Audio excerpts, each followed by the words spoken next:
வணக்கம் மக்களே, welcome to Timiri market. நான் உங்கள் ஆனந்தன்.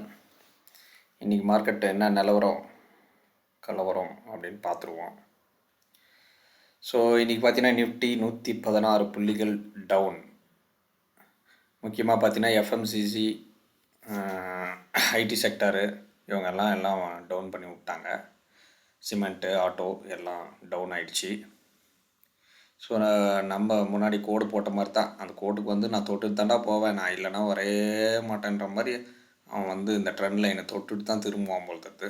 அதுக்கேற்ற மாதிரி ஓகே. ஸோ இன்றைக்கி மார்க்கெட்டு அவங்க இறக்கி விட்டாங்க. ஒரு சில இது பார்த்திங்கன்னா private banks, okay, and chemical sectors, power செக்டார்லாம் கொஞ்சம் இன்க்ரீஸ் ஆகிருக்குது. ஓகே, அதை பற்றி பார்க்கலாம். ஸோ இங்கே பார்த்திங்கன்னா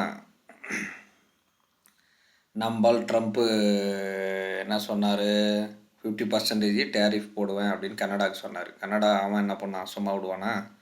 நீ என்னடா எனக்கு போடுறது, உனக்கு நான் போடுறேன்ப்பா. ஸ்டீல், அலுமினியம், இந்த மாதிரி ஃபர்னிச்சர் இப்போ யூஎஸ்லேருந்து எதெல்லாம் கனடாவுக்கு வருதோ அது எல்லாத்துக்கும் நானும் போடுவேன் அப்படின்னு பதிக்கு டிட் ஃபார் டேட்டுன்னு ஒரு 2 பேர் விளையாடின்னு இருக்கிறாங்க. ஓகே, அது ஓடின்னு இருக்கிறது. ஆமாம் மக்களே, நான் சொல்ல மறந்துட்டேன்.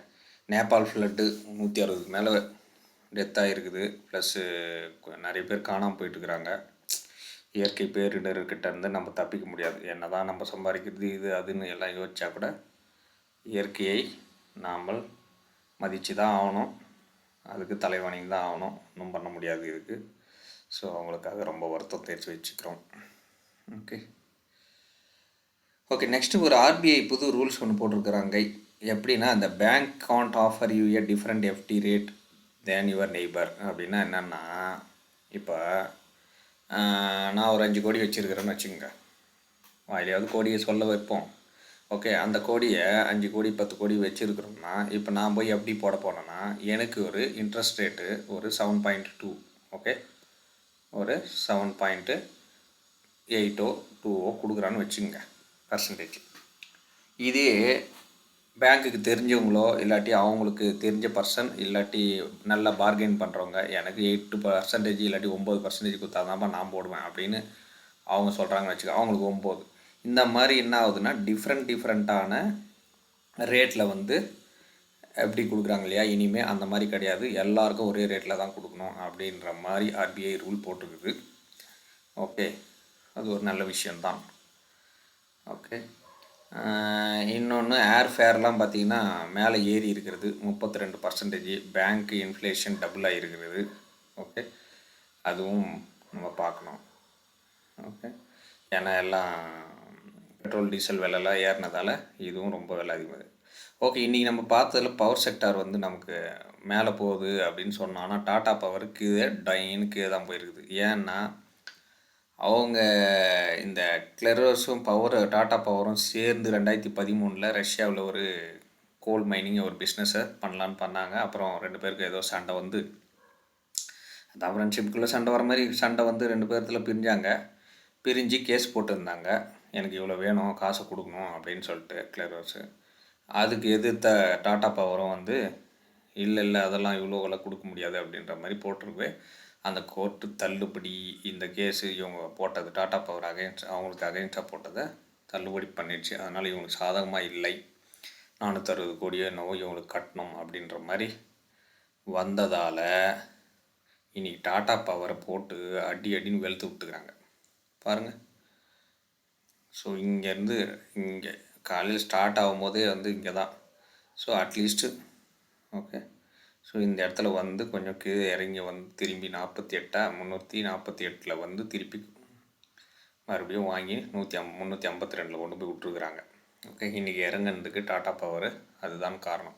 அதே சமயத்தில் பவர் செக்டர் ஏறிச்சின்னு சொன்னோம். அதானி பவர் பாருங்கள் ஏறி இருக்குது 4%. ஓகேங்களா. ஸோ டாட்டா பவரில் அந்த நியூஸ்னால் அந்த பிரச்சனை வந்தது. அதுக்கப்புறம் இந்த டிமார்ட் பார்த்திங்கன்னா கேபிட்டல் குரூப்புன்றவங்க 1% பிடிச்சி விற்று விட்டுக்கிறாங்க. அதனால் இன்றைக்கி டிமார்ட்டு டமால் பண்ணி விட்டாங்க. ஓகேங்களா. இது 2 நாளாக பார்த்திங்கன்னா டமால் பண்ணி விட்டு இன்றைக்கி மறுபடியும் கொஞ்சம் ஏறிடுது. ஸோ டிமார்ட் எதனால் இறங்குச்சுன்னா, இந்த கேபிட்டல் குரூப்பு ஒரு 1% எடுத்து விட்டாங்க. ஓகேங்களா. ஸோ வீட் பிஸ்னஸ்ஸு வந்து நம்ம இந்தியாவுக்கு தேவை அதிகமாக இருக்குது. அதனால் கொஞ்சம் பேன் பண்ணி வச்சுருக்கிறாங்க வீட் பிஸ்னஸ்லாம். ஸோ அதனால் எக்ஸ்போர்ட் கொஞ்சம் கம்மியாகும். அதுவும் நம்ம பார்க்க வேண்டியது இருக்கும். ஓகே. அண்ட் ஹெச்டிஎஃப்சி பேங்க்கு இன்றைக்கி பேங்க்கில் ப்ரைவேட் செக்டர் பேங்க்லாம் ஏறிச்சின்னு சொன்னாங்கன்னா இந்த ஹெச்டிஎஃப்சி பேங்க்கு இறங்கிருச்சு. ஏன்னா யூஎஸில் ஒரு கேஸ் போட்டிருக்கிறாங்க, ஃப்ராட் கேஸு. ஓகேங்களா. ஸோ அதனால் வந்து இது இறங்கி இருக்கிறது. ஓகே. ஸோ இன்னும் இறங்குதா இல்லாட்டி அவங்க வந்து அலிகேஷன் இந்த மாதிரின்னு சொல்லி அவங்க திரும்ப மறுபடியும் அவங்கக்கிட்ட போகிறாங்களா அப்படின்றத பொறுத்து இருந்து தான் நம்ம பார்க்கணும். இன்றைக்கி அதனால தான் இந்த பேங்க்கு இவ்வளோ தூரம் இறங்கி இருக்கிறது. ஓகே. இங்கே பாருங்கள், கெமிக்கல் செக்டார் ஏர்ஸ்ன்னு சொன்னோம். இவன் எவனே தெரில, என்ன தான் பண்ணுறான் இவன். Akshar chemicals manufacturing exports dyes பிக்மெண்ட்ஸுன்னு சொல்லிட்டு இன்றைக்கி 14-13% இங்கே எங்கடாது. ஓகே, இங்கே பாருங்கள் 4-5% ₹5 ஏறி இருக்கிறான். 52 வீக் ஹையிலே வந்து மேலே போய் உக்காந்துனுங்கிறான், அடின்னு அடிச்சு. அவனுடைய இன்வெஸ்டர்ஸ் யார் என்ன ஏதுன்னு பார்த்தனாலும் இங்கே பார்த்தீங்கன்னா ஒன்றும் எஃப்ஐஐ கூட ரொம்ப இது பண்ணல. அண்ட் குவார்ட்டர்லி மட்டும் கொஞ்சம் வந்திருக்குது, 5-15 கோடியாக. ஓகே, அதனால் போட்டிருக்குது. ஸோ இவனுடைய மார்க்கெட் கேப்பு 296 கோடி. பட் என்னவோ இன்றைக்கி அடின்னு அடித்து மேலே போயிருக்கிறான். கெமிக்கல் செக்டார்ஸ் ஏறிச்சு எல்லா கெமிக்கல் செக்டாரும் அடித்து தும்சம் பண்ணுறாங்க. இங்கே பாருங்கள், பாம்பே புர்மா. இங்கே ஹெச்டிஎஃப்சிக்கு ஒருத்தன் கேஸ் போட்டான், அதனால் இறங்குச்சு. இங்கே கேஸ் ஒருத்தன் போட்டதில் ஜெயித்தான், அதனால் இங்கே ஏறி இருக்குது பாருங்கள். 14% நல்லா அருமையாக ஒரே நாளில் தூக்கி விட்டுருக்குறான் பாருங்கள். ₹187. கரெக்டாக வீக்கெண்டு வரும்போது அட்லீஸ்ட்டு ஒரு 5 ஸ்டாக் வச்சுருந்தா மட்டன் சாப்பிடுங்க, மட்டன் பிரியாணி சாப்பிட்லாம், இல்லை மட்டன் 1 கிலோ வாங்கின்னு வரலான்றதுக்கு ஏற்ற மாதிரி ஏதாவது ஒரு ஸ்டாக்கு ஒரு ₹200 ₹180 ஏறி விடுது. ஓகே, இது யாருன்னா 5 ஸ்டாக் வச்சுருந்தீங்கன்னா இன்றைக்கி இந்த வாரம் பிரியாணிக்கு ரெடி பண்ணிட்டுருக்கலாம் நீங்கள் காசை, குடும்பத்துக்காக ஃபுல்லாக. ஓகே. நெக்ஸ்ட்டு பிஇஎல், இவனுக்கு வந்து ஒரு ₹750 கோடி ஆர்டர் கிடச்சிருக்குது. அதனால் கொஞ்சம் ஒரு % இங்கே இன்க்ரீஸ் ஆகி இருக்கிறது. ஓகே. இந்த ஐயில் ஸ்டார்ட் ஆகிறதெல்லாம் அடின்னு அடித்து தள்ளுவாங்களா என்னன்னு தெரில. ஆனால் அதுக்குன்னு எல்லா ஐயும் கிடையாது. என்னென்ன ஐ சொல்லுங்கள் பார்க்கலாம். உங்களுக்கு தெரியாத ஐயா? ஐடிசி, அப்புறம் ஐஆர்சிடிசி, அப்புறம் சொல்லுங்கள், அப்படியே சொல்லினே வாங்க. ஐயில் வர்றதெல்லாம் ரயில்வே இருக்கிறது எல்லாத்தையும் சொல்லி விட்ருங்க. ஐஆர்எஃப்சி அது மாதிரி. ஓகே, அதுக்குன்னு ஐடிஎஃப்சி பேங்க் சொல்லாதீங்க, பாவம் அவன் வேறு கொஞ்சம் கொஞ்சமாக ஏறின்னு வரான். பட் இந்த ஐயங்கெல்லாம் ரொம்ப நம்ம கண்ணில் தண்ணி ஐயில் வர வைக்கிற அளவுக்கு ஐயா இருக்குது. லோவில் போய் உக்காந்து அந்த மாதிரி ரயில்வே ஸ்டாக்ஸ் இருக்கும். ஓகே. ஸோ நீ வரப்போகின்ற காலங்களில் எந்த செக்டார் எது மேலே போகுதுன்றதை பார்க்கலாம். ஓகே, இன்றைய தகவல் உங்களுக்கு பயனுள்ளதாக இருந்தால் சப்ஸ்கிரைப் பண்ணுங்கள்.